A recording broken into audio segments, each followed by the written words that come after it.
किया गया है, कुछ लोगों को गिरफ्तार अभी तक नहीं किया गया है। प्रशासन की तरफ से लीपापोती की आशंका व्यक्त कर रहे हैं। उच्च स्तरीय जांच करवा करके न्यायालय के द्वारा कड़ी से कड़ी सजा मुकर्रर कराएं। बाबा साहब द्वारा लिखित संविधान में हमारे लिए भी हक, हुकूक और अधिकार की बात है और हम उसका प्रयोग करेंगे। नीरज जी की तकलीफ को बांटने के लिए पहुंचे अमर शहीद दुलार चंद यादव जी की पवित्र आत्मा को इंसाफ दिलाने के लिए पहुंचे राजनीतिक क्षेत्र की तरफ जाता हुआ दिखाई देता है। तो इस मामले की गंभीरता को समझें और इस मामले की गंभीरता को समझते हुए, चूंकि दिन दहाड़े घटना हुई है, इस घटना के बाद स्थानीय काफी लोग भयभीत हैं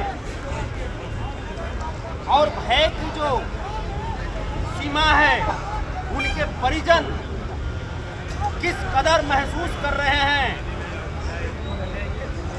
ये भी हम लोग महसूस कर सकते हैं, लेकिन शायद प्रशासन को ये महसूस नहीं हो पा रही। अभी तक इन्हें कोई प्रशासनिक सुरक्षा व्यवस्था प्रदान नहीं किया गया है। कुछ लोगों को गिरफ्तार किया गया है, कुछ लोगों को गिरफ्तार अभी तक नहीं किया गया है। पीड़ित परिजन अभी तक मामले में प्रशासन की तरफ से लीपापोती की आशंका व्यक्त कर रहे हैं। ये बहुत तकलीफ की बात है। मैं माननीय मुख्यमंत्री जी, माननीय गृह मंत्री जी से करबद्ध निवेदन करता हूं कि आपके ऊपर एक बहुत बड़ी साख बचाने की समय आ चुकी है। आप इस मामले में बगैर किसी भेदभाव किए हुए, बगैर किसी पक्षपात किए हुए, बगैर किसी जाति और धर्म की बात को देखे हुए जो भी इसमें अपराधी हैं उनकी गिरफ्तारी करें और उच्च स्तरीय जांच करवा करके न्यायालय के द्वारा कड़ी से कड़ी सजा मुकर्रर कराएं। और अगर ऐसा नहीं करते हैं तो फिर हमारे लिए न्यायालय का दरवाजा खुला है। बाबा साहब द्वारा लिखित संविधान में हमारे लिए भी हक, हुकूक और अधिकार की बात है और हम उसका प्रयोग करेंगे। साथियों, इस न्याय महासभा में उत्तर प्रदेश से आए भाई गगन जी, अवधेश जी, झारखंड से आए बड़े भाई विकास जी, मध्य प्रदेश से, साउथ इंडिया से, तमाम जगह से यहाँ नीरज जी की तकलीफ को बांटने के लिए पहुंचे अमर शहीद दुलार चंद यादव जी की पवित्र आत्मा को इंसाफ दिलाने के लिए पहुंचे सभी भाइयों का मैं कोटि कोटि आभार व्यक्त करता हूं। लेकिन एक बात, चूंकि पिछले 7-8 वर्षों में जो हमारी अनुभव है सामाजिक सेवा की, मैं वो अनुभव जरूर आप सबसे मैं शेयर करूंगा कि कभी भी सामाजिक स्तर पे एकजुट रहिए, लेकिन अपने वृक्षों को, अपने वृक्ष के जड़ों को नजरअंदाज मत कीजिए।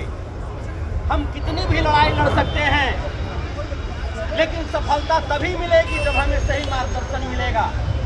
संतोष यादव भी एक साधारण सा बालक है, सबसे छोटा बालक मैं उनको मानता हूँ।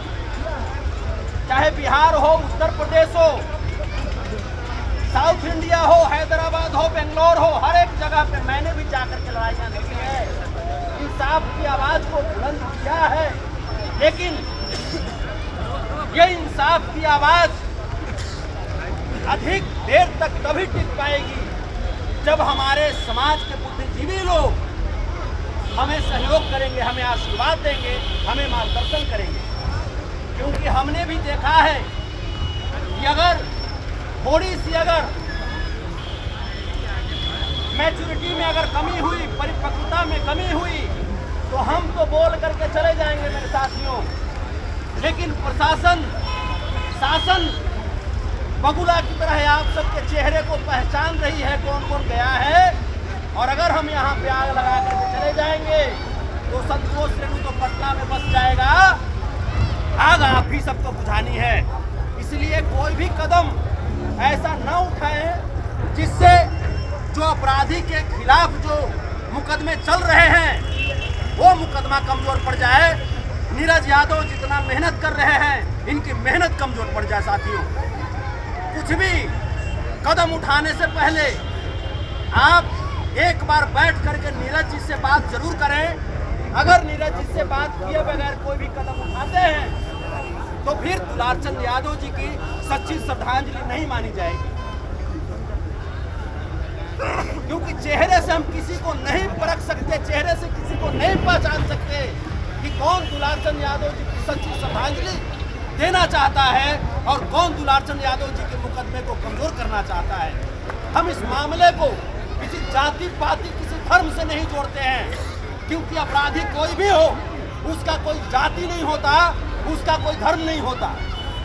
साथियों, तमाम लड़ाइयां हमने भी लड़ी है, लेकिन जहां पे जाति पाति और धर्म की बात आ जाती है साथियों, सत्ता भी आपके खिलाफ एकजुट होकर के ताकत के साथ विरोध में खड़ी हो जाती है और हमारी इंसाफ की लड़ाई कमजोर हो जाती है। इसलिए बगैर किसी अपरिपक्वता किए हुए जितने भी समाज में जो स्तंभ हैं, जो बुजुर्ग लोग हैं, जो अनुभवी लोग हैं, उनके बीच बैठे, क्योंकि हम भी कहीं न कहीं उन्हीं बुजुर्ग के मार्गदर्शन से यहाँ तक पहुँचे हैं और लड़ाइयाँ लड़ते हैं।